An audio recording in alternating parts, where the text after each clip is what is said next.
I guess this is the Noonas podcast.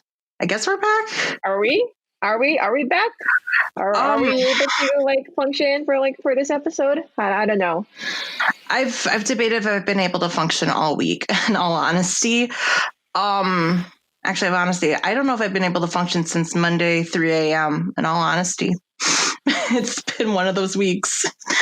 So yeah, I got a lot of personal stuff I should have to get through, and as well as this stuff that's been bombarding me with their comebacks or debuts and all that, and this is just really overwhelming me. It's just I'm tired. I'm exhausted. I am too. It's exhausting being a K-pop fan, especially being a multi-stan. It's really, really exhausting. And this is the week. I am exhausted. Also, jobs suck because I don't have enough time to cover everything I need to cover. So, but yes, this is the Noonas podcast. This is Jenni. And over here, we got Jenni still, still present, still kicking it as we can. Still, somewhat functioning this week. We've had though we only had two comebacks this week, or two major comebacks, I should say, this week. We still have just singles coming out too. Just a couple singles. Yeah. But yeah, we had a couple major comebacks. One that obviously Jenni's been teasing me quite a bit about this week. Which one? Which one? There's so many to count. True. You've been teasing me on both, but yeah, it's been one of those weeks between both Wonho and Ateez. I mean, it's just been. Seriously, again, I'm going to reference one of my favorite memes that I've seen around the internet, around K-pop internet, where it's basically Taehyung from BTS sitting, or V from BTS sitting, and it's just him in this position with his hands kind of in a prayer position, is resting his chin, and it's just horny silence, and that's basically where I've been all week. So, yeah. I did a bonk, a hammer bonk to go to horny jail meme as well, and I should probably put that in the thumbnail somewhere. Yeah, it's been basically horny. Send Jenni to horny jail all week because. Yeah, my boyfriend hates me. I've been trying to. I've been trying to annoy him. I swear to God, I don't know how he puts up with me and this. I don't, but he does. And thank you, baby, for putting up with me. But yeah, we're back. Yeah, we have two major reviews. We have Wonho's second mini album, Love Synonym. Cinnamon. I can't talk. See, I'm so I can't even talk. Love Cinnamon. That's what I'll call him. Sure. Love Cinnamon number 2, Right For Us, which came out last Friday. And then we also have Ateez's, I guess this is their 6th mini album. I don't know if this is a mini album or an album, because technically it had 7 songs, but 2 are remixes. So I'm not sure if it's an album or a mini album. But anyway, they're back with their latest Zero Fever Part 2. As well as we have a couple singles to get to this week, both from Verivery and iKon, as well as some interesting developments in terms of streaming on the internet, also, in terms of Kpop. Yes. Also Rain as well. Rain featuring Chungha. Just quickly say my things about that, and just so 3 singles from 3 different people, and then we can talk about. Yes, and then we have Rain and Chungha. I forgot completely about Rain and Chungha. See, I've been so wrapped up in Ateez because again, the A-tinny here. I completely forgot about Rain and Chungha, and I know they're performing this weekend on all the music shows too, which I'm definitely going to be checking out that performance. And then we have major news that dropped over the weekend with that basically caught all of, I think, any K-pop listener on Spotify off guard with the streaming, which we'll get into later in the show, as well as basically an update on the whole bullying scandal that we were talking about last week. There's been a lot of updates on that. Updates, new cases, and oh boy, more drama, basically. So possibly more disclaimers on that again. Disclaimer, once again, we'll be talking about bullying. sensitive topics like bullying, harassment, violence, attempts at something, and then attempted suicide. So we're just going to leave that to the end of the episode. We're going to do the fun stuff first. Yeah, and we'll kind of leave fun stuff, positive vibes. We're going to do positive vibes first, and then we'll get to the more serious stuff at the end. So horny vibes. Sure, we'll call it horny vibes. Let's call a spade, horny vibes. So let's just get right into it and get into the first horny bit of it for the week. Get over it, yeah. So let's get right into it, as this man has not already been thirst trapping this week on Instagram. I saw that. I saw the Instagram post. Every post he makes is just legs, shirtless, and on the bed, his arms and workout routines. I swear he's a himbo. He's a himbo. I don't know. Anyway, we're talking about Wonho, formerly of Monsta X. Now, I think having a pretty relatively successful solo career. I think the consequence that you get for kicking him out of Monsta X without any proof of whatever he was what case what he was on. But this is what happens. This is what happens. Pretty much. Yeah. I mean, the whole unceremonious booting of him out of Monsta X was just a mess. And so thankfully he's signed under basically a subsidiary of Starship, which is the group that the entertainment company that Monsta X is under, and is now back with his second mini album, Love Synonym number 2, Right for Us, and the comeback title track, Lose. And I just want to hear your thoughts on this first, Jenni, because I'm just want to hear what you have to say first. Okay, well, other than being scared of what he was gonna do with the video, that at least that one was pretty tame until we got to the end where it just kept on ripping his shirt off and getting himself soaked in the rain. But I listened to the music. So with Lose, with Wonho, how he does with his music so far, it feels really harkens back to a lot of retro elements within his adding in with a bit of Kpop and a bit of modern music and a tinge of his American artist inspirations, because so many people, or even Kpop groups and artists in general, they've been really honing in a lot of 80s style or even 70s style type of music, and I'm really enjoying that, even though it might get tiring for some people. I felt Lose is has a really a neo disco vibes into it, because how they utilize more of the string instruments. When first did more of the heavy bass riff at the background, and then when you get to the crescendo at the final act of the song, you hear more of the violins coming in, so it just feels you could hear something we hear from a disco era song. I wonder what you thought about the music video first. I kind of got the same thing, because I like the guitar, I really like the string, with the kind of lonely guitar in the background, and then that really booming bass line all throughout, and then with the violins and stuff. Just that booming bass, really, especially in your earphones. If you have earphones right into your ears, it's booming all through your body, and it's really he's been doing that even in his first debut with Open Mind. You can the bass was really vibrating when I use my headphones or AirPods. It was I could hear myself, my ears shake. He's oh my god. If you crank it in your car, if you have Open Mind in your car, my car shakes because I like my bass in my car, and it shakes, and I haven't listened to Lose in my car yet. I need to, and I probably would shake if I listened to Lose in my car. But I honest to God, so this was the first thing I thought of after listening to the song and watching the music video. My first thought was this would make for a really, really good James Bond theme. I kind of had a little bit of a vibe of that, a little bit like one of the older ones, not obviously something more recent, but I kind of had that kind of feel to it, because it's just, I think it's just the content of the song and just how it was put together, again, that more retro-ish vibe to it. Again, a little bit of that neo disco feel to it.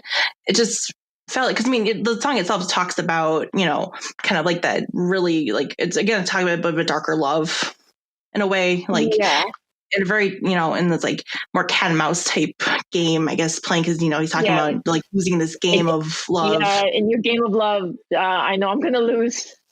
Yeah, it's a pretty dark, twisted game. He's playing. It's funny because I've been listening to Daft Punk ever since like they announced their retirement, and like one of my favorite songs from them was "Game of Love" from like the recent album "Random Access Memories," and I love like it was like so sensual, and it really felt like it goes hand in hand with like the new the song by Wonho, and it kind of like has that kind of like same feel and same like subject content about like having like this usually twisted relationship with your love interest. So it's like really, it really like it really complements each other with like what I'm listening to. So yeah, I had a lot of fun with that. Yeah, I mean, and considering with the rest of the album too, because the rest of the album still kind of plays with like these retro-ish kind of vibes, and I think he's really played with that in both his first and his second mini album, because these are both connected. And so I think he's really found a sound, and he's really kept with it. And that's really awesome to like see as he's starting out on his solo career, to like have that like basis set already, and and to grow from that. And like I'm really impressed already to see that. Do you have like a favorite like tracks from the album? Because I have like two that I have like. I do. I really do like, I really like Best Shot. Like Best Shot really reminded me of, why is that one of yours too? Yeah. That's my second favorite. Okay. I really liked Best Shot because that reminded me like almost like mid 2000s, like Justin Timberlake, like Love Sex Feature Sounds-esque era Justin Timberlake a little bit. Like it has very much that like sound, like that style to it. Especially like the kind of callback in the backgrounds. Yeah, of course. Like the really like groovy beats is like you can hear something from the 2000s. Even I would also add since Michael Jackson to a bit because of like the background vocals that he made from like those female background vocals that you hear sometimes, and as well as Justin Timberlake being so inspired by Michael Jackson in the first place, and even Rain too from when during his heyday in the 2000s, because I finally figured how the song really reminds me of one of Rain's earliest tracks called "It's Raining," and so I just like, wow, it has like, but really like that feel to it too. Yeah, it does sound like a lot like It's Raining, which I just saw recently get covered by Ateez. So yeah, I mean, which is a classic song, period, by Rain, which it's seriously hands down like one of his like most popular songs. And yeah, it again has that like mid 2000s, R&B that was really, really popular back in the day, but it sounds so good, especially with Wonho's voice. Like just with his range, it sounds really, really good. Right. Yeah. So, and I just really also again love that like the use of the strings, like hearing that like strings, like hearing the guitar and hearing the bass. It's so nice not to hear the overproduction. It's just nice hearing the actual instrumentation of it. So, I really, really appreciate that. Yeah, same here. My favorite, other than Best Shot, was actually the second track from the album, which is Devil, because I really love like the slow, but it's just really atmospheric, heavy synth to the music. It feels like something like you would hear from like this channel from YouTube, or it's called Majestic Casual. They like produce a lot of like this really chill, bit of like sensual, like R&B type of music in there. It's like almost like a chill lo-fi beat, but I just love how again we're talking about like how Juan was able to make intricate like details with like the instruments and like produce like a lot of sounds from it, and they make it like flow and harmonize together. So like with Devil, it feels a bit like different because you can hear a bit of like, for me, I think some East Asian sounds from the background. Like you hear like this really like kind of like a harp in a way that like just like riffs around at the sometimes at the background. Even has like a really great contrast between like the soothing flow of like the verse and the chorus, and then when you get to like the distorted devil portion, like X is the devil, it brings like a kind of like this tension, but it eases it back in after like with Wonho's soft vocals. So I just love, he's able to have like really great transitions into like something different. But yeah, it just feels like, something that you would listen to at night. Yeah, it definitely is like it definitely like something you would definitely more want to listen like at the nighttime, because it definitely has a more of a sexier tone to it, I guess, for lack of a better term. Yeah. It's like a mix of like intimidation and just a soothing energy into it. Yeah, that's a really good way of putting it. Yeah, and then also too, like to note too, it's a mix of Korean and English on his album. So he does have a few English tracks on the album as well. From We Need, which is in total English, which I felt like was like a thank you song to the fans. Oh yeah, I get that. I really got that. I really got that vibe from, especially like I think just thanking them from like everything that happened with his whole abrupt departure from Monsta X, and sticking with him, and, through this whole that whole hot ass mess that was, and to supporting him. Weenie is like the fan name for Wonho's fandom. Yeah, it's an unfortunate fandom name, Weenies, but they go with it. So I mean, more props to them. It sounds really like he's really sincere throughout the whole entire song when he sings it. Like he's really, really thankful about it. And then also Ain't About You, which is featuring the artist Kiara, which is also completely in English, which I was really surprised to hear this song, because like it's a little bit more I don't want to say aggressive, because aggressive I feel like is the wrong term. I feel like something you would hear from like a lot of like American pop top 40s in the radio. That's exactly how I feel like. It's something you would really like stick it in the radios, and people wouldn't tell the difference. Like, oh, it's actually from a K-pop artist. Right, exactly. Yeah, like you could put it on any top 40 station in the country here in the United States, and it would totally be on the air. But yeah, it's from a K-pop artist, and it's actually a really good song too. So yeah, I actually got I almost got shook, because I know like there's like a bunch of like a bit of some swears. I think what did he say? Shit or something. I'm not quite sure, but I thought I had to do a double take. I'd like to rewind this part with Kiara's portion, because I thought she said stroking your big stroking your dick, and like wait. Did you see that? And then like when I saw the lyrics, like, oh, stroking your big ego. Like, okay, that sounds more you like a nicer way to put it. So I was like, oh, I thought you said stroking your dick. And I was like, I'm sorry. I have like a perverted mind. I think I just killed that. You're sensing a theme again for this week's episode. Again, bonk, go to horny jail for both of us this week. Seriously, it's a lot of horny energy this week for the both of us. But yeah, I mean, and then also the album does close out. There's an English version of Lose on there too, which I think still like flows really well. I appreciate them. They kind of shifted the bit of the instrumentals, because it feels more different. It does. Like it doesn't have that like bass at the end of it, so it's a little different at the end. I appreciate that. So it does change it slightly. Yeah, it's kind of cool to like hear, especially when I see, because sometimes like they'll just use the straight English and they won't change the instrumentation. Sometimes they will change instrumentation on the tracks, and I love it when groups do that, because it's fun like hearing them remix their own songs. So yeah, we're gonna talk about like remix of like English versions, because another I know we're talking about this on the next album too, because we got two of those in the next album. Now I got things to say about that.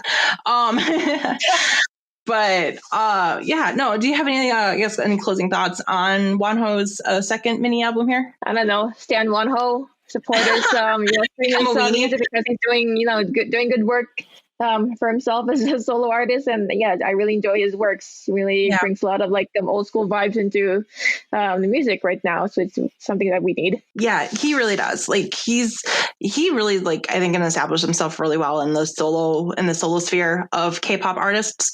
Besides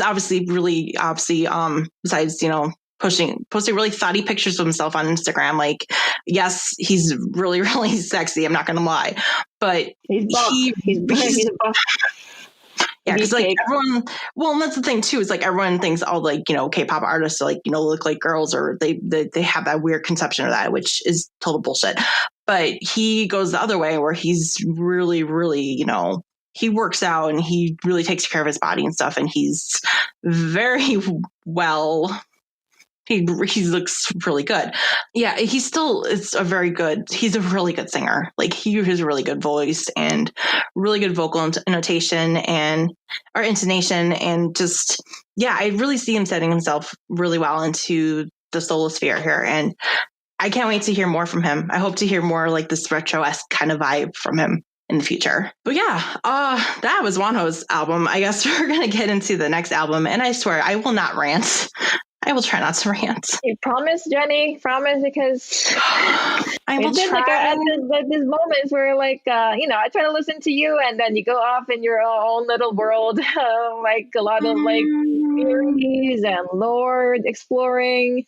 We need to have like an episode of you yourself talking about like Ateez Wikipedia session. I do need a Wikipedia session on Ateez, period, because y'all should stay in Ateez. I'm just saying right now you should.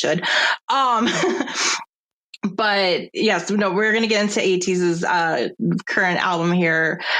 Zero Fever Part 2 also, yes, because their lore is insane in terms of like K-pop alternate universes with groups that do the alternate universes.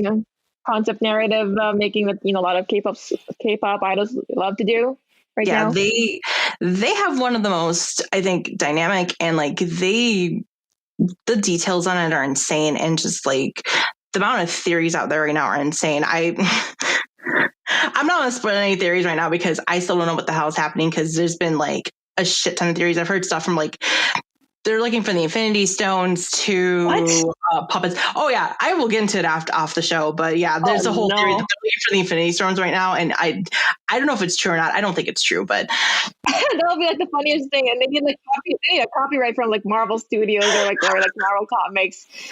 I know it's a whole running theory right now with A-Tinny. I'm not even kidding right now. It is a whole running thing. But I'm not going to get into that. I actually want to get into the music, because the music's the most important thing that we're talking about here on the show. Also, because if I get into like, if I'm actually talking about the AU, I need like actual video stuff to break it down. So, and that might be something way down the line later. Way down the line later. So stay tuned. That's if I ever actually learn video editing. That's the thing. Or if I have time for it. I'll train you. I'll train you in the art of video editing. Oh Jesus, that's dangerous. Y'all, that's really dangerous for me. Anyway, let's get into this album, shall we? Let's get into Zero Fever Part 2, which again came out Monday. With Ateez, which is now their sixth. I don't know I don't know as Jane starts doing, songs. Pardon the choreography. With their title track, Fireworks, or Buloria, also known as I'm the One. So I've not been screaming Buloria around my house all week, because I have. Me. It's been me too. But yeah, I mean, honest to God, they've come back again with another aggressive in-your-face hype track, a la Hala Hala or Wonderland. Wonderland. Yeah. Like, if Stray Kids not like, if the Stray Kids not like, isn't not stopping you, or like Stray Kids is not enough for you, with like a lot of loud, aggressive, hype music that they always do, Ateez, like just exacerbates the thing. Again, not in the negative terms, but like a lot of like loud K-pop groups, or like produce a lot of like this kind of music. I guess the genre is defined as noise, I guess is what they call it. Is they call like the noise genre, where it is a lot of like aggressive, like in your face, like obviously a lot of production behind it. There's a lot of like a bit of like in the distortion, and like just depending like with the vocal, a lot of bit of auto-tune. Like they play with a lot of different stuff. And I mean, Fireworks definitely, but this is like, I was really surprised like how much like they really delved into like hip hop and trap with this track. Yes. Yeah. Like, I mean, I was not expecting them to go into like, trap-esque stuff with them, but I guess it makes sense, especially, knowing like where they kind of got their training, doing their training days here in the United States. Knowing the KQ fellas, performance videos before they debuted, knowing the kind of music that they danced to for those videos. So I guess it makes sense that they have that hip hop background. It's just, it's interesting to see it now that they're finally kind of playing with that sound a little bit more than that they've had previously. I'm not gonna lie, this is honest to God I think this is up there for me in terms of like Ateez title tracks for me, in terms of one of my favorites. And I love their discography hands down. So this is up there for me. Yeah, I think for me, I'm more into like their more brash, loud, aggressive, more upbeat type of music that they do.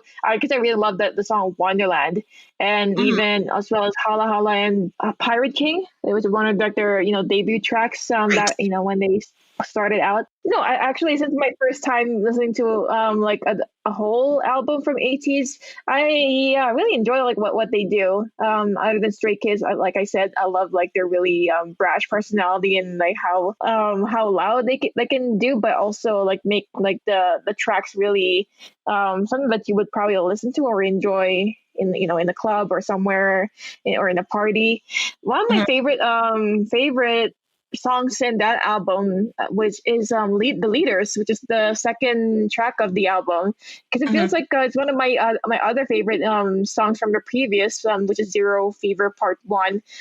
Feels like a sequel to the song To the Beat, which I love, which I really love from Ateez. So they have what they did here, like you said, they put a lot of like heavy EDM, bit of dubstep and hip hop and trap, but also incorporate a lot of like somewhat classic retro pop too. Because like I noticed how in their other songs in the album, like added a bit like a tropical American top 40s hip hop with the Time of Love, and then later they then incorporate with the 80s synth pop rock with Take Me Home. Feels like a lot of like music I listened from the 80s, and a bit of like Linkin Park's Numb, since one of the members did a cover or like a remake of that. And I know I really enjoy the like how they are able to like mix in a lot of like these genres but still make it their own signature classic signature 80s sound. So I really love the experimentation that they do, and I think it worked for me personally. Even like they're one of their final ones like has like more of a gospel feel with Celebrate. And I love how like they're so diverse in like what they do with the genres, but still make it their own style, their own 80s signature. So I really it's a lot of fun listening to them. It's really, really cool. Like, so let me kind of get break down each of the tracks on the album, because like there's some interesting stuff I think with each of the tracks. So with the Leaders, it really is a sequel, or like I call like the aggressive older brother to the Beat, which again is the previous track which is off of Zero Fever Part 1, which I kind of like, because so like Ateez always plays with these ideas where they always kind of like play off of songs that they've previously done, whether it's sonically or lyrically off of previous albums. Like you find little hints, whether they've taken lyrics from previous songs and incorporated them into different songs, or they've taken sounds and then they've reincorporated them into different songs. In this case, I feel like they kind of taken that harsh whisper kind of thing with Hong Jun did into the Beat, and then Woo Young did it this time. And it's really kind of weirdly like I wasn't expecting Woo Young to do it, because Woo Young's a vocalist, and it's like really dark and gritty for him. And especially too, because the Leaders is super trap, and like the super trap and EDM heavy, right? And a lot of the members are playing with like the hip hop, are like rapping, like Songwha and Wonho and even Yeosang are like really like working like on like and even San are like rapping pretty well. Like they're keeping up with like Hong Jun and Mingu, who are the main rappers of the group, with their flow and their lyrics. So which I knew Songwha could, because Songwha actually trained to be a rapper before he became a vocalist in Ateez. So I know Songwha can rap. But I was really surprised with like Wonho and Yeosang and San. And then obviously, and then Jongho's vocals coming in too, just like at the end of like the first chorus, just like it's very softly, just like to like kind of like throw you off balance, just kind of catches you off guard, and it's just like it's so distorting, but it's so cool how they play with that. Yeah, and then, I think some people might be like put off by a lot of like these really quick changing transitions with like the vocals and the hip hop thing. But I think I think like the hardcore like hip hop heads or like the trap, even like the heavy EDM, a bit of rock people like fans would probably get a bit of like enjoyment like listening to like some new sounds from Ateez. I think they would. I really do, because they really are experimenting a lot with it, and I think they did a really good job with experimenting with that. And then you go into Time of Love, which again it's kind of like, so I really do appreciate with this album, though the flow on this album is way better than Zero Fever Part 1, because I felt like Zero Fever Part 1 was just like all over the place in terms of flow, like because it started off kind of like slow, and then it got like really aggressive with Thanks, and then got and then Beat, and then you have Inception, which is like super like somber, and then it was just like it was all over the place. This at least had a little bit of a nicer flow to it. Yeah. I think. Thank God. Because it really flows nicely, because you start off super aggressive with Fireworks and The Leaders, and then it kind of slows down with Time of Love, and it kind of goes into this side, so Ateez I feel like has these two sides. They have this like more aggressive side, and then they have this like more softer side to them, where they do these like more like, I won't say cutesy songs, they're not really cutesy, but they have these more like inspirationalist songs, like they really like make you feel like good about yourself. Time of Love is kind of feels like that, but again they're playing with the more retro-ish kind of vibes, remember the synth pop vibes with it, especially it's a nice transition, especially you get into Take Me Home, which is my favorite track outside of Fireworks. So my favorites were like The Leaders and then Take Me Home, because I like how much I love like the retro sounds in music. Yeah, I seriously, Take Me Home is like neo 80s sad boy vibes all the way. It's so beautifully done with all their vocals and the raps, and just how beautifully it's done. The sax solo at the end is just like the perfect chef's kiss at the end. That's like one of the reasons. Like it's like the perfect, just like thank you for putting the sax solo, because it's just like that perfect like 80s like touch to it. Yes, exactly.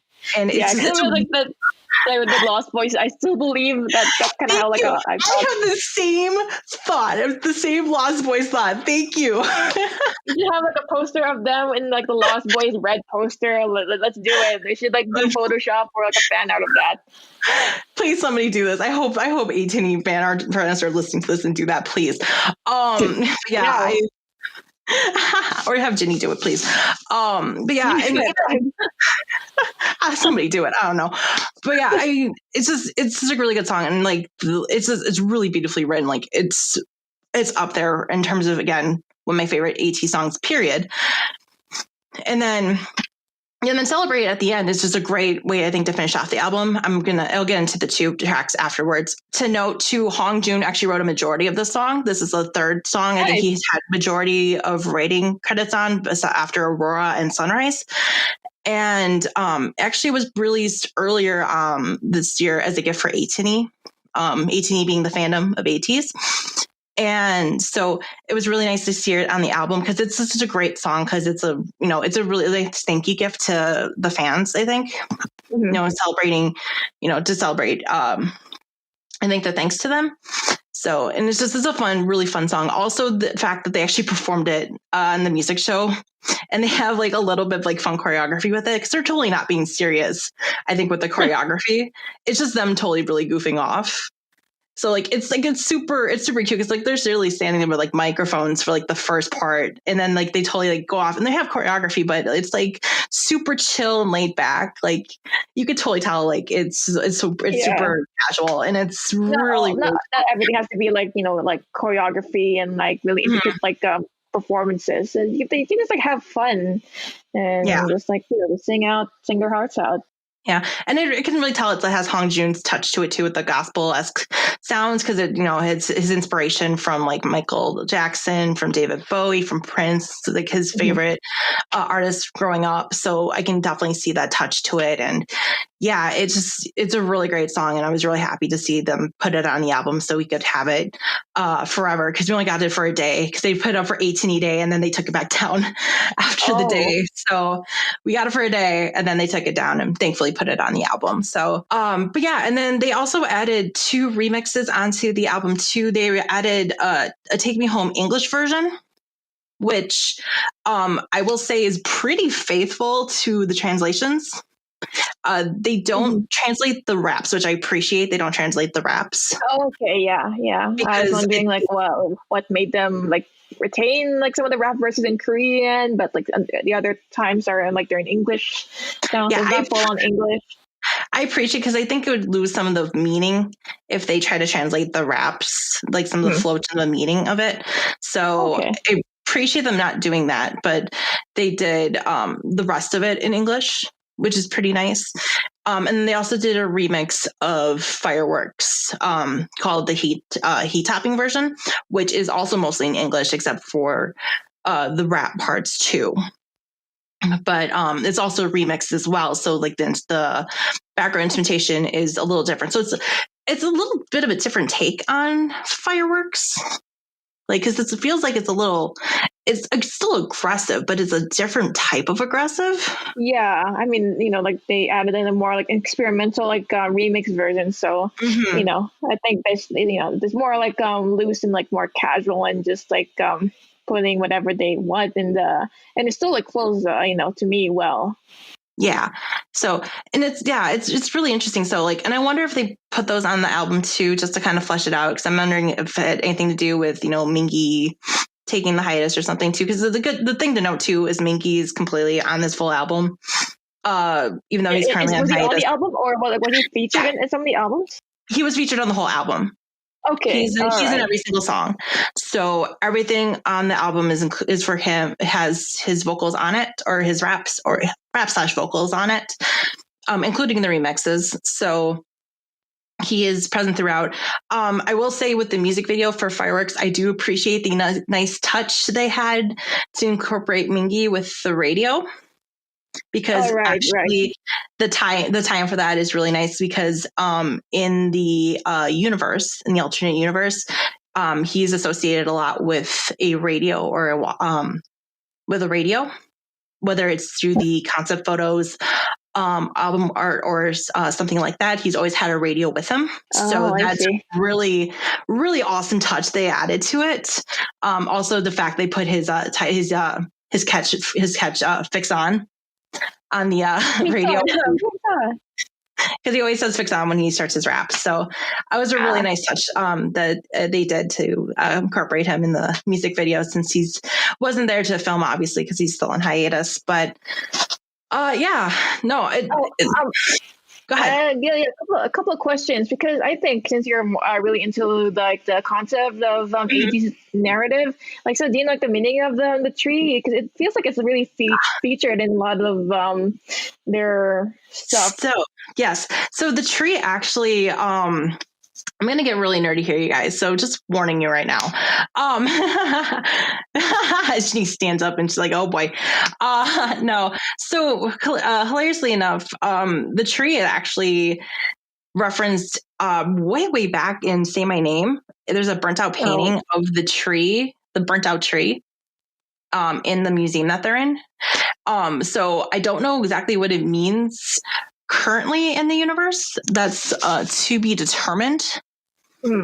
I think, because I know EXO has like their own concept with the tree of life, because like it's kind of like one of their sources of like their myth of like of the members having like they're like superhuman, and they have each of them has powers. So I'm just kind of like, I'm curious to see like with Ateez, like what kind of like motifs that they have in their music videos, and like what it incorporates entails in like in their story. I know the fire means a lot. Like I know there's a lot like now, especially with like the fact like Woo Young having the lighter and having the fire again, because there's a lot of running theories that Woo Young is quote unquote a traitor or somehow going to betray them.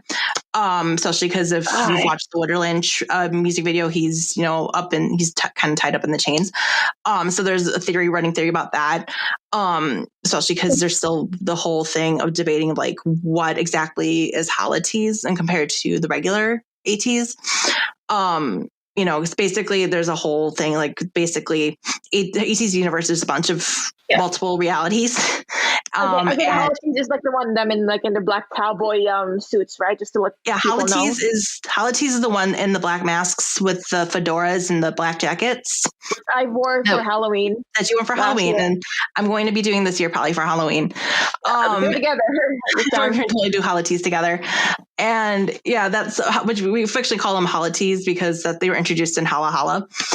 And that's which apparently, according to them, as they said during their showcase this week, supposedly are going to be introduced in the next album, the origin of Halateez, which I hope to God they aren't lying to us. Because I like to know why, like how they exactly exist.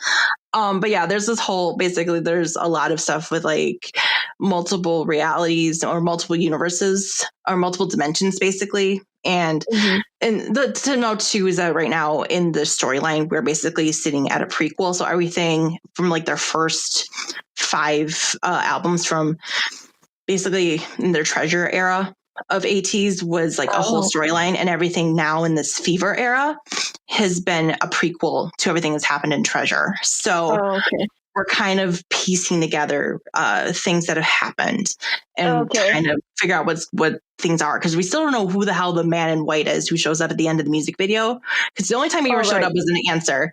I don't know who the hell that man is. If you guys really like interested in what we're saying, you have to guys look at the music videos just to see like what the context is and who like these characters that they're like portraying. And they're gorgeous music videos.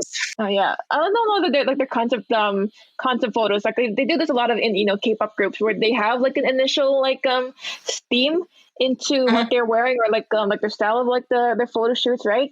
So, but when then they get to the music video, it's like the look is all different. Like it's more darker, or like it has like a to kind of like mislead you in the way like, oh, I thought we're gonna have like this kind of theme going on when you see like those first photo shoots. So I'm kind of wondering with that because they first had themselves in the really bright, colorful, saturated photo shoots. But then we get to the music video. Now they're all like almost all in black, and it's like more of that darker lighting. So like, wait, what's going on? So like, is there like anything that you can get out of like why they did that? I'm not sure, because they do show up in those outfits to begin the video. So although they're outside, so like I'm still trying to figure stuff out in terms of that, because like I'm also interested too, because some of the members stay underground while some are above ground. So like I'm still trying to figure out like if there's some like, because obviously I know this, they did hop into a dimension because they've hopped from our world. I'm saying the first world, because Zero Fever Part 1 starts in our world, quote unquote, and they've now hopped because Hongjun was an idiot and touched the device that opened the door to another dimension, because Hongjun's an idiot. Bring a lot of like those stupid movie tropes where they like look at something that they know they shouldn't touch. He literally he literally says in the fucking diary. I read the diary from the first album. He says, I inadvertently touched the Chrommer being the device that they have to top worlds. And he said, I inadvertently touched the device, and all 8 of them showed up, and now they've hopped into another dimension. And it's like, you idiot. And at the end of the diary, I'm an idiot. Well, I still have to read. I've just still, like I said, my albums are coming. I still have to read the second diary. I'm not going on the internet to get spoiled because I want to find out myself.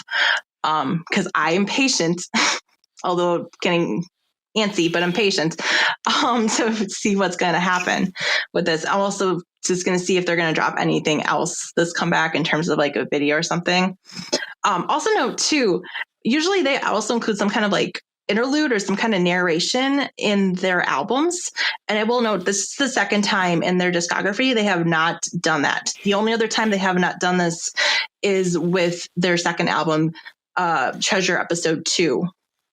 So to note, and it's just a fascinating thought. So also and this is a theory of mine, that I think that their music actually really serves as like a nice sound, like a really nice soundtrack to their whole entire universe. Because again, has narration has a little bit of narration throughout it, as well as some really nice instrumental tracks. So this is a personal theory of mine, but it serves like a really nice like score to the story that's going on in their universe. So. Oh, I see. Okay, that sounds interesting. So that's a theory of mine, but take it for what it's worth. But we should probably move on. So like I said, I could dish on Ateez all day. But actually, before we go, I want to know, has this made you possibly into an Ateez or considering being an Ateez? Okay. I am right now at a casual like status of Ateez fan. I'm not like yet the full on hardcore like where I know all like the stories and the lore all together. So I'm just enjoying the music. Okay. I'm enjoying the music. Not into like the lore just yet. So again, I'm not at your level yet, but I'm getting there. I'm getting there, but I'm still don't appreciate like some of the members. How they dress, how they dress. Like who? I will not. You're not mentioning names for specific reasons because they haunt your dreams. But I probably will put the picture on like the slideshow in the video. Son. I mean, who? Who? Yeah, sorry, who? As I wasn't, not totally watching the person. I don't know who this person that is. As I was totally not watching the fan cam of Yosan today with that red fit and abs. I mean, what? Oh, I'm sorry, what? Yeah. I've talked way too much about Ateez because again, me. We should probably keep going. Let's get into a couple of the singles that came out this week. We're just gonna hit these really quick because these literally were just like singles that just quickly came out. Let's hit Verivery first because Verivery's came out yesterday on Tuesday. Okay, and it's okay. So just to be sure, is Verivery a new group or have they debuted before? Like, no, they're relatively new. They're a relatively new group. They came out in 2019. So okay, all right. They're relatively new-ish. I don't think they're quite out of rookie status yet. So, or they're getting close to getting out of rookie status because actually literally just today, tomorrow day together is officially out of rookie status. They're officially a senior group. Woohoo! Congratulations. Yeah. As Mo has been going crazy over Twitter today for that. But yeah, Verivery came back with a single called Get Away, which I have a couple of friends who are into Verivery. I don't know their fandom name, which I should really know their fandom name, but I don't. And really, no, I'm kidding. That's so corny. That sounds corny, but it wouldn't surprise me. Some K-pop fandom names are weird.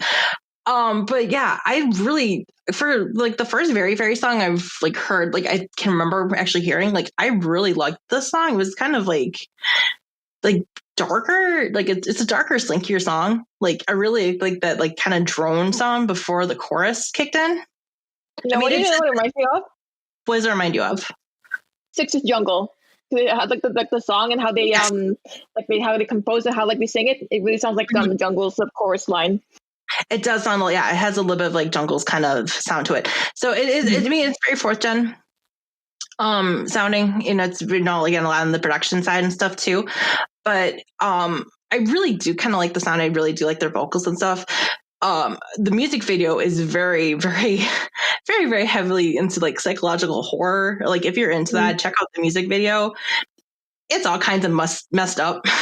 Like, I don't know what is happening, but I kind of want to dig into this universe a little bit just to know what the heck is happening because there's messed up stuff. Pretty dark for a rookie group, though. They're pretty like they already delving into like the dark side.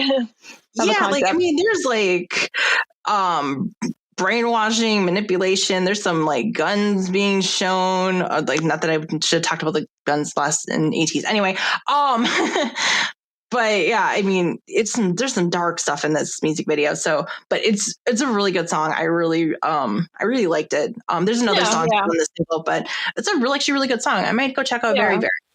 I might say like it might sound like other like groups like with Six's Jungle, but I like how it's produced.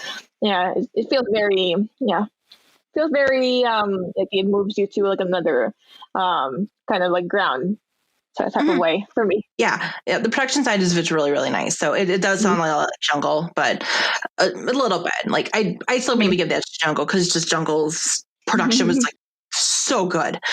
Right.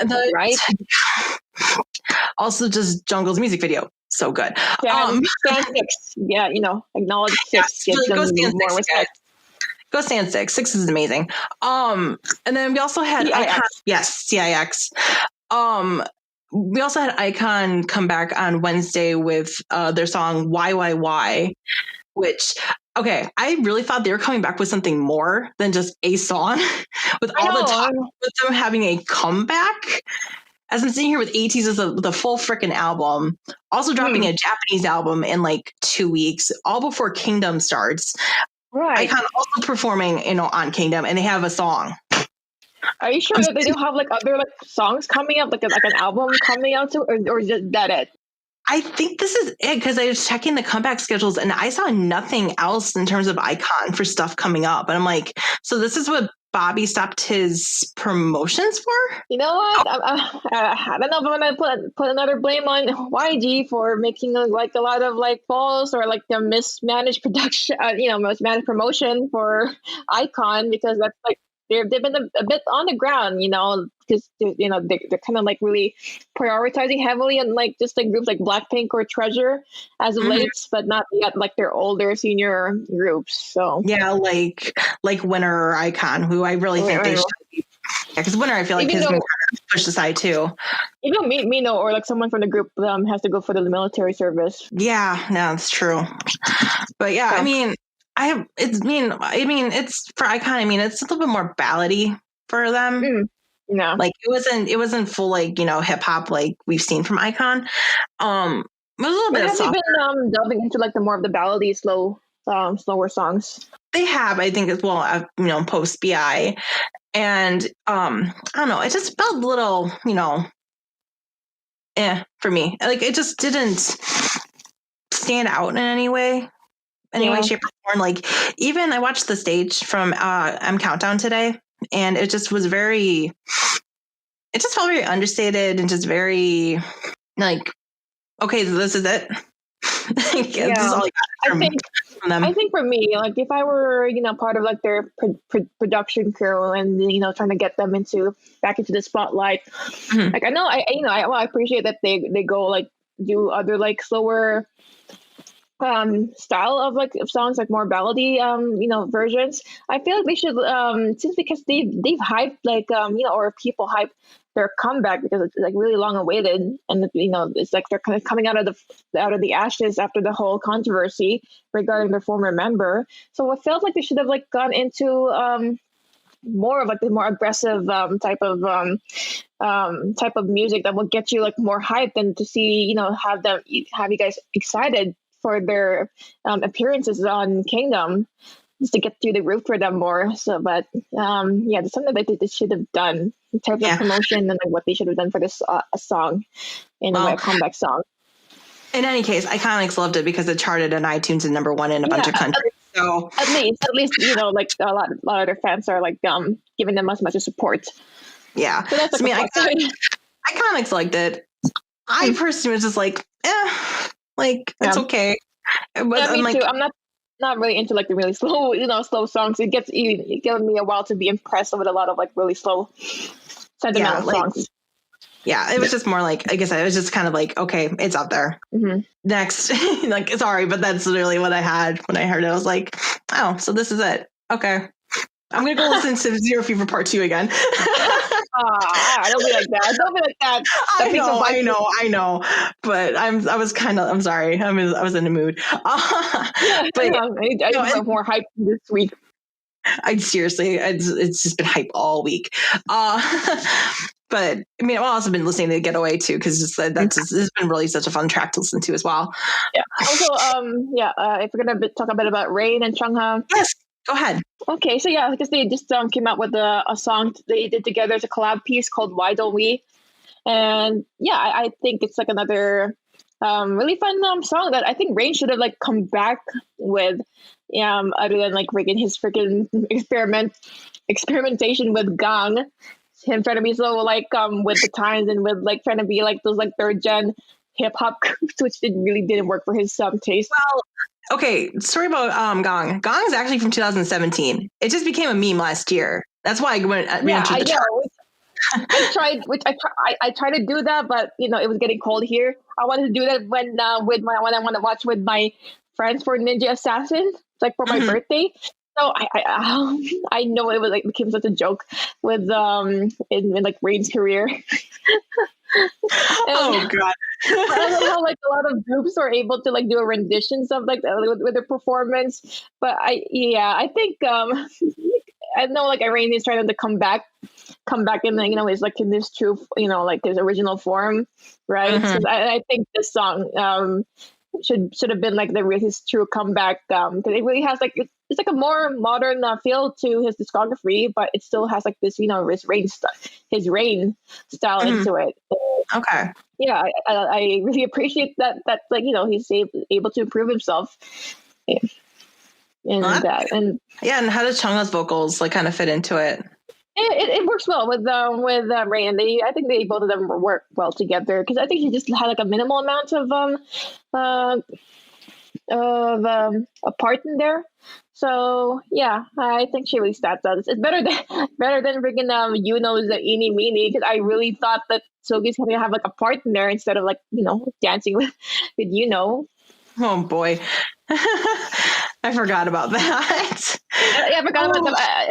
It's a fun bop. I think Rain did a better example on having like a younger female artist, but have her like play a part in the song. So yeah, and they both really dance well because they're really great dancers.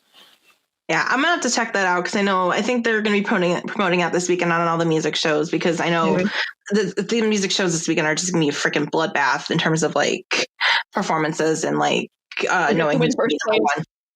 Yeah, like it's gonna be really hard. Like I don't know who's gonna take home the trophy this weekend. I know all the fandoms are like pushing really hard to get their artists to win the trophies this weekend, so it's just gonna be insane. So yeah, it's going to be interesting to see what's all going to happen. But we should get on to the news. And I think the biggest news we should get into first is this whole Spotify Kakao M drama, because this is actually impacting us quite a bit in the West, especially impacted me personally. I'm not sure if it impacted you because I don't think you have Spotify, right, Jenni? I don't listen to Spotify, so I'm kind of glad I go to YouTube for my exploration and listening to music. But yeah, this hurt. This one really fucking hurt. So basically what happened on March 1st, basically midnight mainly March 1st, midnight Korea Standard Time, Saturday morning, my time here in the States. The contract between Kakao M and Spotify expired. Kakao M basically being a big music distributor for Korean music or like distribution company for music out to different labels and stuff. Basically, so that basically got annulled, and it basically killed a whole bunch of K-pop music off of Spotify. Yeah, people in Twitter, I had no idea what happened, but people have been calling it the Infinity War level of like I guess a lot of music like disappearing from like their platforms. It basically was like a Thanos snap. It was literally like the snap and gone. Like the way I found out about it through Tableau from Epikai tweeting about it. Because he said pretty much. I mean, because he literally tweeted, apparently disagreement between our distributor Kakao M and Spotify has made our latest album Epikai is Here unavailable globally against our will.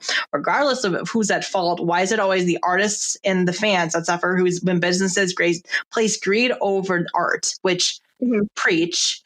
But yeah, I mean, because basically, let's put some context into this. So if you looked at the charts from last year in Korea, if you look at the Gun top 400, so basically top 400 like songs of last year, 2020, on that chart, 37.5% of those songs that were on that chart were distributed by Kakao M and basically were wiped off of Spotify. That was 150 songs.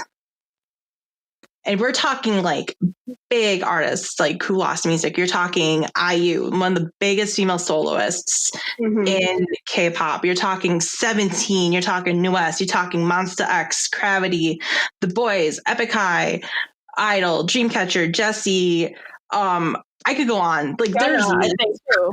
a lot of lost music. Basically, a lot of JY, a lot of P Nation artists lost their music. Yeah, I heard like they were trying to like put back their music in back on Spotify, but it got like lost. It got taken down again.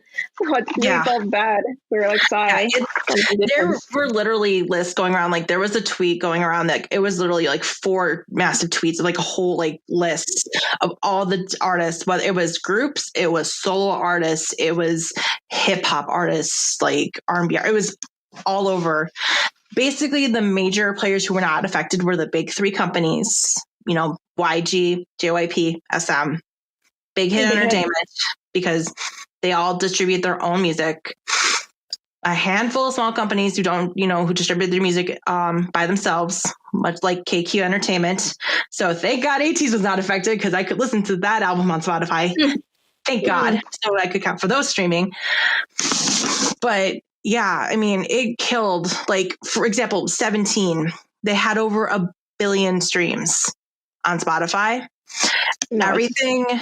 Everything before their acquisition, from Playlist's acquisition to Big Hit. So 2018. So everything I think before an ode back into their beginning of their days is now off of Spotify. So they lost everything from 2015 to like early 2018. The only thing that's on their Spotify is now like their last 3 albums and all the Japanese releases. Yeah, it's such a waste, It's just like out of like really petty disagreements between like Kakao M and Spotify, and it's just like at the cost of like all the artists' hard work, And it's just okay. Like, is there like a reason why like their contract, is it like because like is it like their time expired, or I think was it something between those 2 companies that like they did something and then like the other party wasn't happy about it. So okay, so it's really interesting. So to note, Spotify finally has been kind of expanding themselves worldwide. They haven't been available in every country. Spotify just finally got into South Korea last month in February, and it got into the door in a really already crowded streaming market in Korea. To note, the biggest streaming platform in Korea is called Melon, which we've talked about Melon on here before because they sponsor one of the big music awards, Melon Music Awards. Melon's used quite a bit for like streaming data and stuff in terms of like for music show awards, for like the music show for the wins and stuff. So like it's a really big app. However, Melon is basically country locked because the only way you can use Melon is if you have a Korean phone number.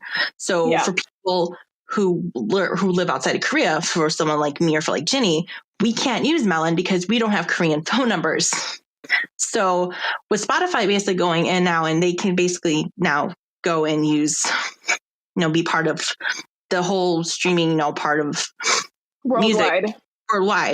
And apparently they had been in talks. So supposedly Kakao M, and to note, Kakao M is the parent company of Melon. And so apparently Spotify and Kakao M have been in talks with trying to renegotiate this contract because it was supposedly always going to expire March 1st, 2021. And they had never been able to come to an agreement. And that's why the contract expired. But it seems just a little suspicious, like how it happened like a month after, Spotify finally gets dropped in Korea. And then all of a sudden, all this music gets taken off of Spotify, of like all these different artists that a lot of them I do follow, that I listen to, because as a multi-stan, like that I can't listen to now on Spotify. Yeah, I'm like really mainstream, like most popular groups out there. That's pretty much it. Yeah. Like, well, yeah, even and I'll say this, like, even some of the mainstream groups, like some of the stuff, like, I'll say this. So like even BTS is affected by this, by some of their independent stuff. So like Chungha, who has produced some music for other artists. He's produced stuff and actually won awards. He produced a song called Wine with Saran, who is a really, really popular soloist, kind of R&B style soloist. It was the first song he produced. He won a ton of awards for that song. Was distributed by Kakao M, gone off of Spotify. He just did a song with IU called 8 that he released last year that was really, really good. Won awards with that one last year. That's gone off of Spotify.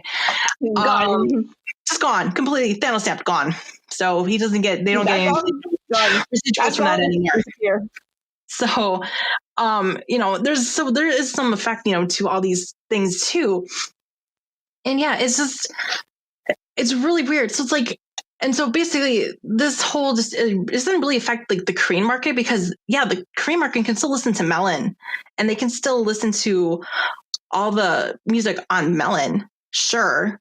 But for all of us international fans, we're kind of left scrambling because where are we supposed to listen to all these songs now? Because, it kind of is a reality check for us because, all these cloud, streaming sites, it's like, but, I guess they're not there for us forever. It's like, I guess it, Let's get ready to pirate the music.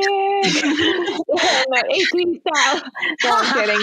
No, you're not doing that again. You're not editing that again. No. Pirated music is always me. So, but I mean, it's kind of interesting. Some people have been talking. I've had some friends actually talking about like, really focusing on buying albums and stuff. I mean, I buy albums not just, for the fact to have the albums, but, for the artwork and for the photo shoots as well, too. But, it's also nice to have the physical albums. And, sure, we don't have a lot of CD players and stuff anymore, but obviously in situations like this, it would not be bad to have them because even to note, too, a lot of like the older stuff that wasn't available on Spotify previously. A lot of that stuff is now out of print and really hard to find, musically anymore. So like a lot of the older like Epic Kind stuff is really hard to find, like out of print. And so, yeah, it's a really big mess. And so like a lot of people are just really flustered and frustrated and trying to figure out like where we're going to go listen to music to. Like I've been kind of experimenting both with Apple Music and YouTube Music and trying to figure out where I'm going to try to listen to, because I need to both calibrate both of those apps to my listening styles, my listening habits, because they didn't have those. Because Spotify's had my listening habits for like the last however long I've been listening to Kpop for, which is 2.5 years now.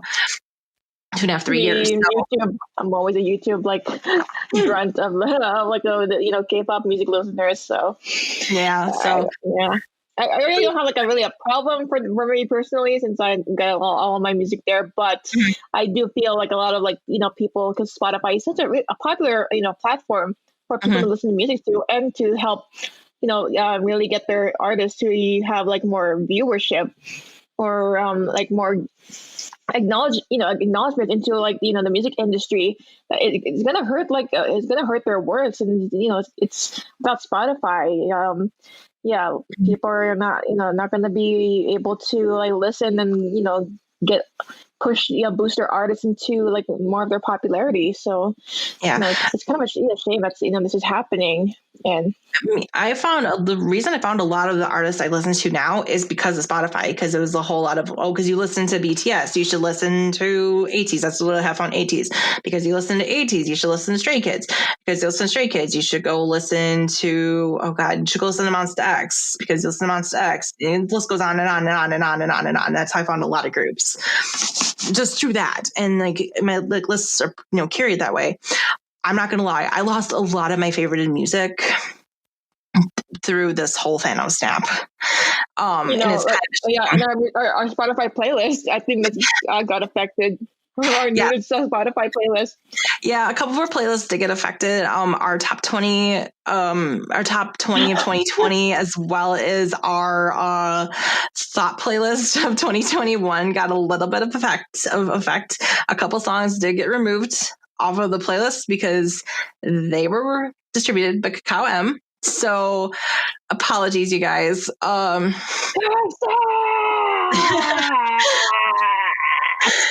Yeah, something like that. So,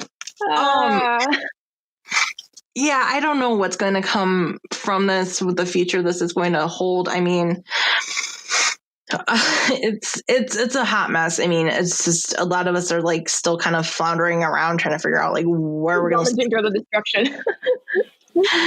Like I said, I'm still kind of figuring out things. I mean, this is how like my whole entire playlist is skewed right now because like all I've been listening to is Zero Fever Part 2 this week because again, A-tinny. So like my whole playlist is, skewed at this point, but I need to like really, I gotta adjust my, listening habits, because I still need to incorporate all my, girl groups I listen to, as well as, all the soloists I listen to, and just kind of rebuild from like, step one, and just figure it all out. So it's going to take some time, unfortunately. And so we'll see. Hoping it gets resolved. I really hope if a lot of fans are not satisfied with what's happening, hopefully they will listen to like fan demands, because that's their money. Yeah, I think lose that. A lot of, like I said, Tableau, like Epic High, like literally they renegotiated and they actually got their album back up on Spotify outside of Kakao M. Some people are looking at doing that, or going outside of Kakao M for distribution now. Okay. So, but obviously they lose those streams, which sucks for them. But I don't know what else you can do, unfortunately, to counteract that. So at this point, I'm not sure what else you can do. At this point, it's unfortunately kind of a whole game of chicken, because basically Spotify and Kakao are pointing fingers at each other saying, it's your fault. It's your fault. No, it's your fault. No, it's your fault. So yeah, it's like the whole ordeal with Spider-Man, like who gets the rights with Sony and Marvel Studios. So it's it's kind of a lot of stuff like K-pop fans are like experiencing that struggle and that's those tensions.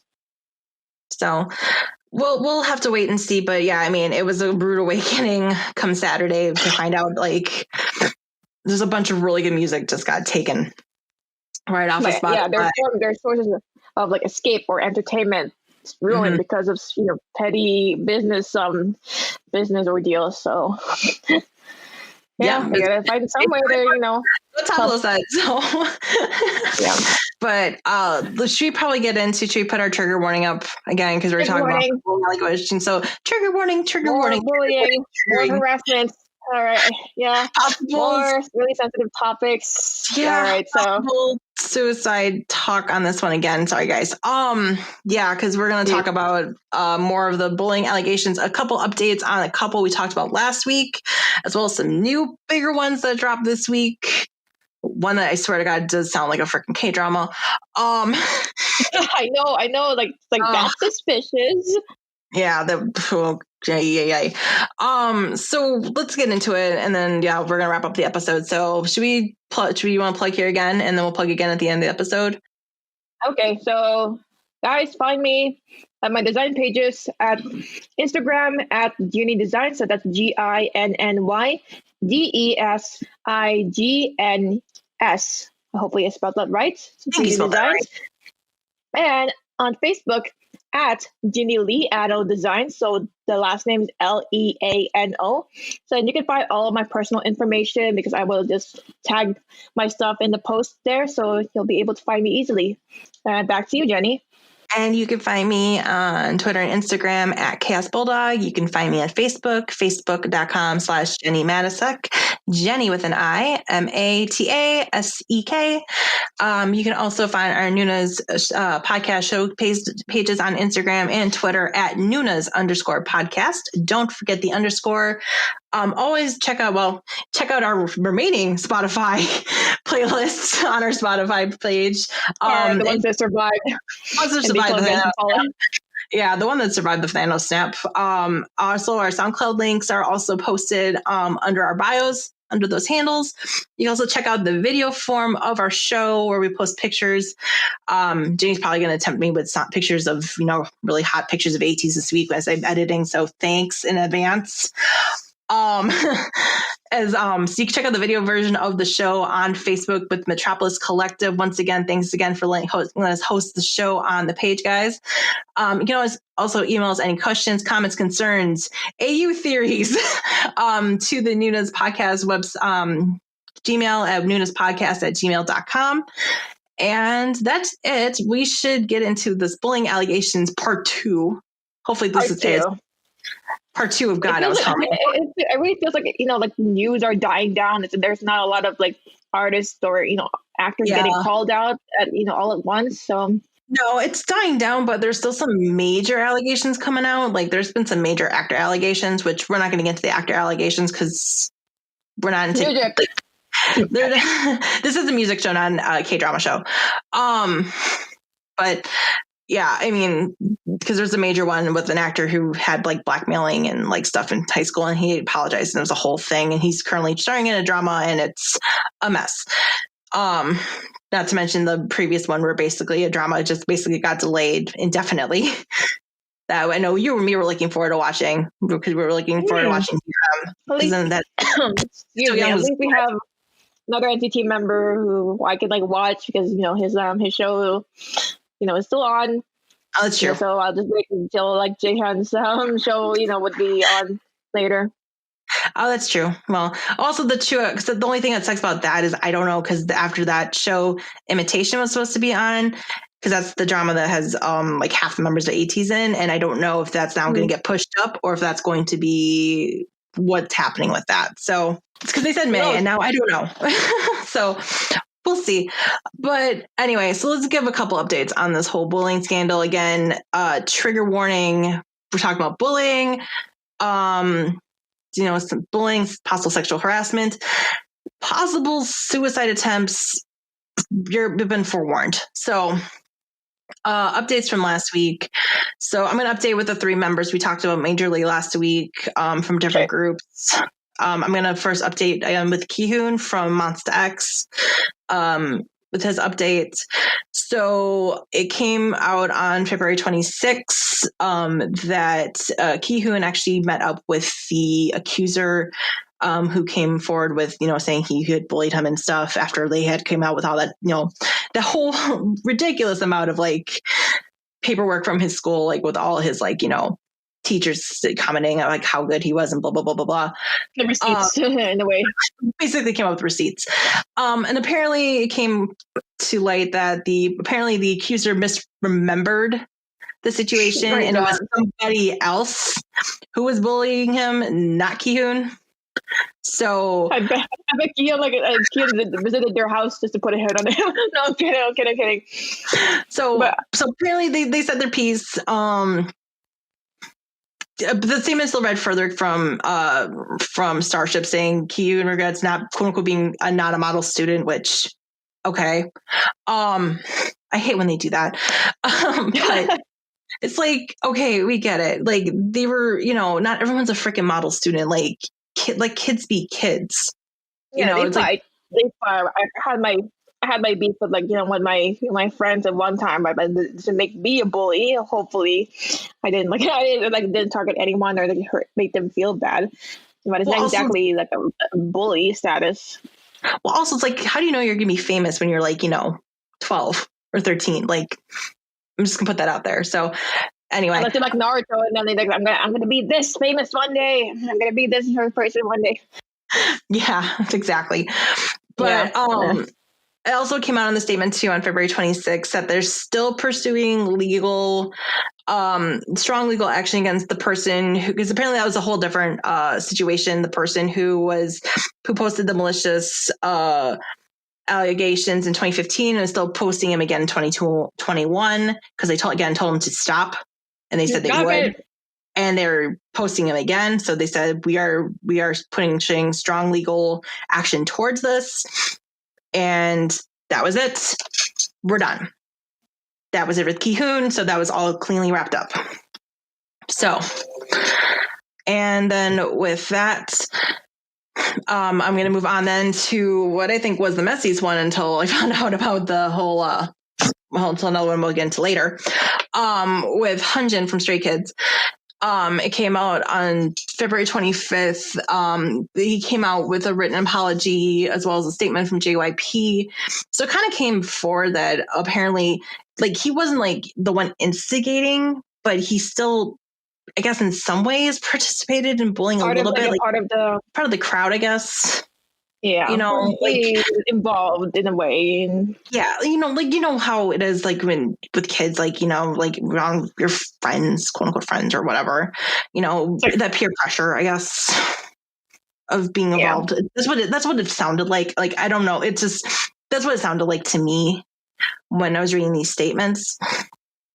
So it came out on the 25th. So both JYP and Hyunjin came out with statements. JYP basically saying, that he was, people were so hurt by his immature and improper actions, and how they were going to do a better job screening their trainees, because JYP we'll find better trainees next time is pretty much what they said. Oh, like a lot, like throwing him under the bus in a way. That is such a backhanded, thing to do for their existing artists right now, who didn't do such a really a despicable act. It's just the kids, just kids being kids. They fight, have arguments, and but it's not exactly targeted harassment, an ongoing harassment that he's done. It's just almost like a one-time thing, a one-time event. But it's still causing him harm for his career, right? In a way.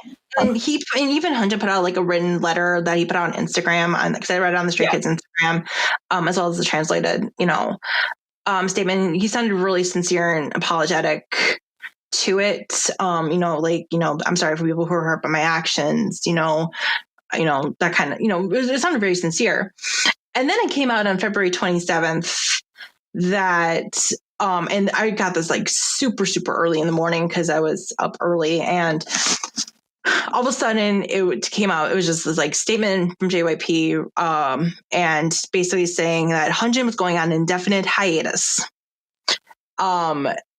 effective immediately, that he's being pulled from all of his schedules and stuff, and it was only released in Korean, which seems a little weird considering there's a lot of the Stay fandom is pretty international. Mm-hmm. So it's you could have maybe done a courtesy, maybe done in English.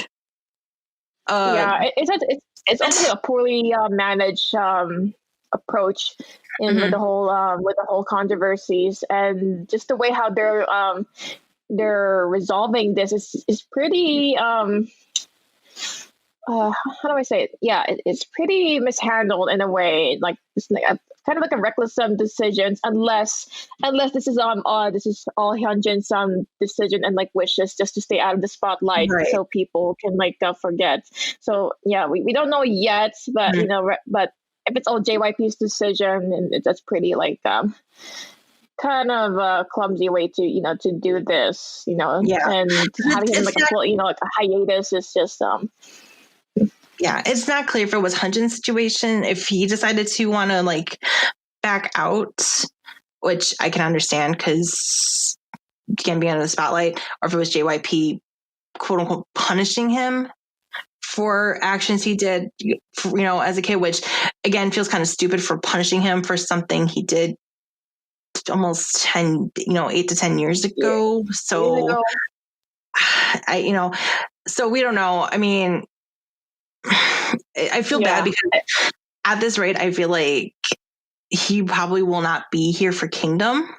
Yeah, I was just wondering, even though it's almost a month away, less than a month away till we have Kingdom, but I don't know if he's gonna be coming back to it. He'll be involved, which is very unfortunate, because he's such a really great he's the center of putting a really dynamic formation for Stray Kids themselves, so just to have that, it's kind of missing a hole for their performance. He's probably their strongest dancer, as well as their strongest rapper outside of 3 Racha, being their producing team and their main rappers in the group. And so, yeah, that's a really big blow to them, I think, as a performance team. And I think really, unfortunately, hurts their chances of winning Kingdom.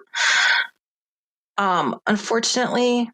And like I said, it sucks all around. I just really feel like JYP kind of threw him under the bus with that first statement. We're going to do a better job, background checking our trainees. That whole thing felt really underhanded to me. So, I just feel really, really kind of bad for him on that. I mean, again, kids do two stupid things when they're younger. So.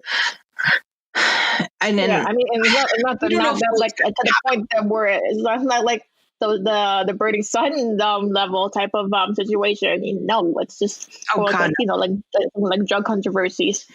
Just like just like school stuff, like school fight stuff.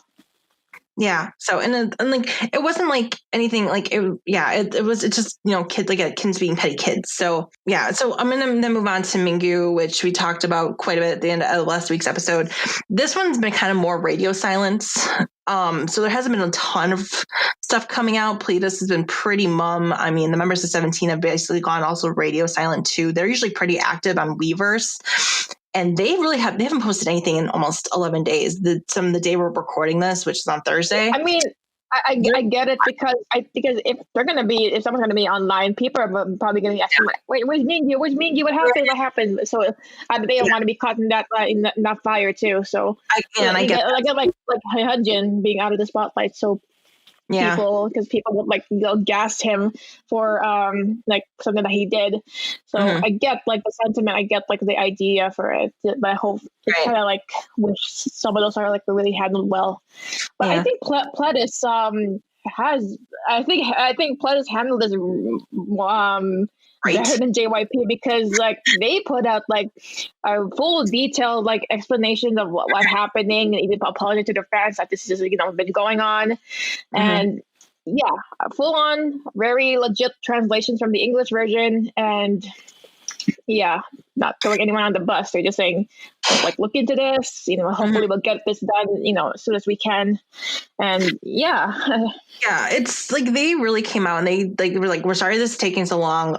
Basically did not basically prove that the second allegation, which I talked about briefly at the end of last week's episode about him possibly bullying a mentally disabled person, turned out to be totally false because the person came forward and was like, yeah, no, that's bullshit.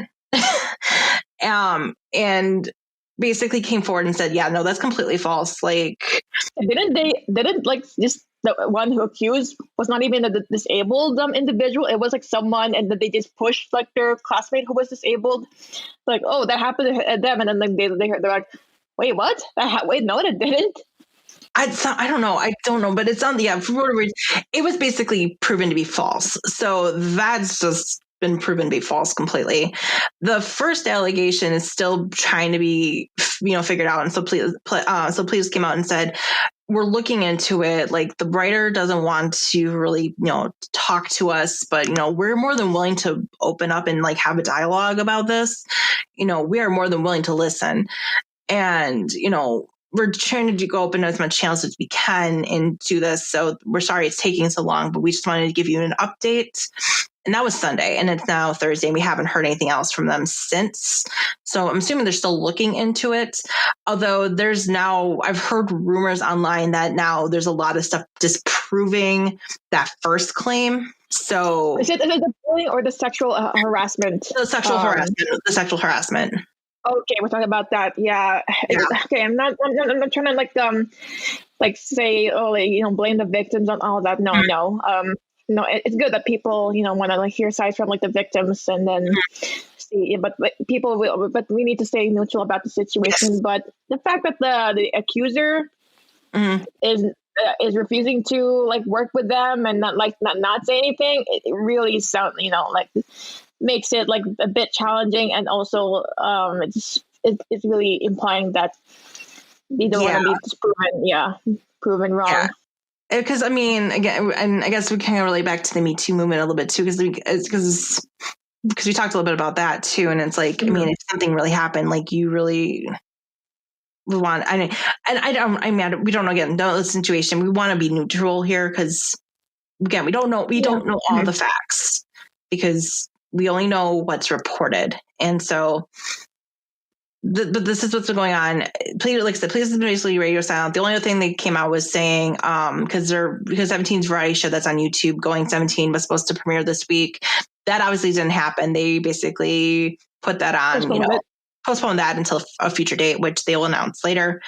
Probably wait until this is all cleared. But that's it for right now. So that's still kind of being in a pending status, but it's looking. So we'll see what we hear from that. But that's all we know right now for that one. And then I guess the newer allegations, I'll get into the smaller one now, which the newest allegation, which came out today with Idol member Sujin. Today announced today she is now going on indefinite hiatus, or yesterday, excuse me. She announced March 3rd. She is now going on indefinite hiatus, and now Idol's going to be promoting as a 5-member group after her allegations of she had some pretty major allegations of theft and stealing and delinquency and stuff. And there's a story that she made two friends go to the women's bathroom, and she had them slap each other. And she slapped one of the girls and said, "You're an outcast now." So now she's apparently halting all her activities for the time being. And apparently Q's just been kind of handling it all messily, because Q does not know how to handle their stuff. No. They never do. I know that the whole Hyuna and Dawn relationship, how they just recklessly booted them out just because they were dating. Stupid. Yeah. Cube has always been really, really bad at their PR stuff, because they've been trying to deny this from the beginning, and she's been denying this from the beginning, and now she's basically on definite hiatus. So, yeah. So this is a mess. But yeah. And there's about April too, right? April. I'm getting into April now, because this is the big one, and this is a hot ass mess of a story with April here, with the group April. So buckle in, because this is one this just got announced this week, and oof, it's a mess. So basically with this one, it is regarding April and the group April, and regarding one of the original members of the group, a former member by the name of Hunju. It came out on a statement on February 28th that from a person claiming to be Hunju's brother, stating that his older sister was bullied by all the members of April except for one of the other members, and obviously the member who replaced her in the group. And so because she was bullied so much, she suffered so many things like panic disorders and breathing difficulties. She even tried to take her own life. And then it was also brought up that supposedly when she left the group, she left because she wanted to, quote unquote, pursue acting and stuff. And she received a lot of backlash when she said she wanted to pursue acting, because some people were like, well, can't you pursue acting and do, idol stuff at the same time? And so apparently it came to light in her brother's post saying that she was forced to write. She was supposed to be leaving the group because she was going to be acting. But they said that they just basically told her to leave. And so they wanted her to write it in her own handwriting and make it look like she wrote it. Basically, another person came forward to saying she was her classmate and made similar allegations, and said all of the members of April are perpetrators, and said that all the members except for, again, one of the members in Rachel, or except for Kihun and Rachel joined after Hunju left April, bullied her. The classmate said Somin, a former member of April and now a member of Card, was the first one to hate Hunju. Chaewon, another member of April, wanted to get closer to Somin, so she drove a wedge between Hunju and her. Naeun stole Hunju's sneakers and insisted that she bought them. Before the camera went on, the member saw Hunju in the center and said that Blake is trying to make her face smaller again. The individual added, Yena and Jinsol kept being sarcastic to her, teasing her, tripping her, and stepping on her feet. Chaewon was dating the manager at the time, so the manager knew about the bullying but condoned it. After Hunju tried to take her life, she and her mother went to the company because they said the members were reflecting on their behavior, but they laughed and ignored her. They are many other things, but I only wrote down what I remember exactly. Classmate shared at that time, Hunju was so severely depressed that most people around her knew about it. The perpetrators had no intention of apologizing or didn't show any signs of remorse, and she eventually left the team, but the agency forced her to write a false letter saying she was leaving to focus on acting, and were criticized by many people for that. if she just left to become an actor, she wouldn't have even appeared she appeared on a show called The Unit, which she joined a group called The Unit for a little bit until they disbanded in 2018. So after all that came out, the group that manages April, DSP Media, came out and said, basically tried to disprove all those allegations. They said this whole thing basically turned into a freaking K-drama. I'm not even gonna lie. So yeah, like, I feel like the situation feels so like a mixture of like K-dramas and Mean Girls in a way, because this is like some Mean Girls like really scathing like towards each other. Is some Mean Girls level shit, guys. So buckle in. So the statement from DSP says, this is our position regarding the recent controversy about Hunju and the April members. We would like to give you a detailed explanation about how she was chosen to be in April and withdrew from the group. Hunju joined our company as an actress and a trainee. However, at the time of April's formation, Hunju wanted to be an actress, but after we persuaded her, she and her family agreed that she would be part of the group. Ever since her debut was confirmed, Hunju hasn't been able to faithfully participate in the team activities because she has been struggling with physical and mental problems. At that time, not only Hunju, but also the other members suffered damage due to the conflicts caused by this. Everyone was going through rough times, and based on the circumstances at the time, it was clear that no one could be considered a perpetrator or victim. Hunju ultimately expressed that she wanted to leave the group during the Tinkerbell promotions. We tried to dissuade her, but she was adamant. We feel responsible for the hard time that Hunju and the other members suffered during this period. Since then, we provided full support for the acting activities that Hunju wanted. We also supported her wish to be an idol after that. It is true we provided all possible support for activities in the field she wanted after she left the group. Unconfirmed facts and speculations can cause more damage to both Hunju and her April. We sincerely ask you to refrain from spreading rumors. We apologize for the delayed official statement. Thank you. Well, that didn't stop things, because then the brother came back out saying, well, I have proof that basically then I have proof saying that my sister tried to commit suicide because of these people, and had the hospital documents saying I can post the hospital documents saying that these people will cause my sister to try to commit suicide. And so now, Did he post the documents? I don't know if he posted them or not. It sounded like he did. I'm not 100% sure though. But in any case, it's all gone to the point that basically DSP Media has now basically is basically now threatening to sue both Hunju, her brother, her whole family, and any acquaintances who are posting these quote unquote malicious posts online regarding April. The group. Okay, April. and has Hunjun like said anything about this, like, or was she like agreeing? Like, yes, they did this to me. I haven't heard anything from her. It's just been like the person who's been saying it's her brother or this classmate or some other classmates or people. Okay, so why hasn't she come out yet? Then, like, I don't just to know. Save her peace. So this is really not suspicious, but it's just like really like confusing in a way. Like, why? This is about her. It was just about her. Like, why can't she just like come out for herself and just like tell about her experiences? Yeah, I don't know. Like, that's what makes it so weird. So yeah. It's a lot back and forth. Also came forward, there was a member from like a boy group under the same group who was coming to the defense of the April members. And then there was a whole rumor going around that supposedly he was dating one of the April members, and that was just a whole mess. So it was just, this is just a hot mess of a situation. And now it's basically going to court at this point.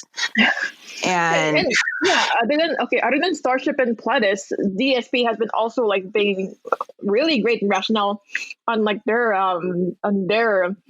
side of the story. And they did like really great like bullet point explanations of like what happened in each situation. Okay, about this situation, like, no, this actually happened in that former matter. And then I read like all like their bullet point, and it's like they're really like detailed just to like prove that their artists are really didn't do all of these malicious acts. So yeah, well, good on them. And then the brother tried to refute that all, saying, and then the brother tried to refute what the DSP said and had bullet points too. So it's like they're bullet pointing each other. So it's just, like I said, it's a mess, and it got to the point that DSP's like, we're taking all to court. So, yeah. You want to play like that? All right. Yeah. All right. We're taking your card. Lawyer up. So, yeah, that was been kind of the interesting. I don't want to say tea, but yeah, it's been a mess. So I'm hoping like these bullying allegations start to slow down, because it's seriously been just kind of been like insane, just the amount of like stuff that's been coming through. And it's just like, again, a lot of it's just been petty things like when kids are younger, and then just so. And I don't know what's going to happen. And as I just refreshed my page here, so the actor we were talking about before, Jisoo. Me too. I just saw that. I just saw the news. I was about to tell you. Literally breaking news as we're recording. Apparently, he's like an actor, though. It's an actor, so I'm not sure if he was covering that. But yeah, no, but literally as we're recording some breaking news too regarding one of the situations. But it's an actor, but. Literally he has to leave the drama he's on because of the bullying allegations. So yeah, I don't know if this is ever going to end at this rate. I feel like. Yeah. That was a major case that that happened recently, and people were like, "Is he gonna like go, or is he gonna like leave like the role?" And then turns out he is. Apparently, I guess there's somebody going to replace him. So, oh boy, man, KBS is having a field day. Jesus, but yeah, I mean, we'll see what happens. I mean, we'll see if we'll have an update next week. I guess I'm hoping we don't. I'm hoping we're done. I commend some of those accusers having the balls to not getting scared of like the legal threats. So yeah, hopefully they'll buckle up and provide them more stuff to, I guess, like fill us in with, entertain us with. Yeah. So yeah, I mean, we'll see what happens, but we'll see what happens next week, I guess, and go from there. But should we plug again and I guess call it an episode? Because I think we've done enough damage for the day. Find me at Jenni Liano on Facebook and Instagram, Facebook first for my design page at Jenni Liano Design. So that's GINNYLEANO Designs.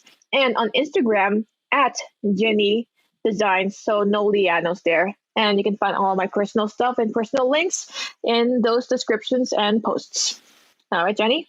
And you can find me again on Twitter and Instagram at Chaos Bulldog. You can find me on Facebook, facebook.com/Jenni Matasek. That's Jenni with an I, Matasek. You can also find the Noonas podcast show pages on Twitter and Instagram at Noonas_podcast. Don't forget the underscore.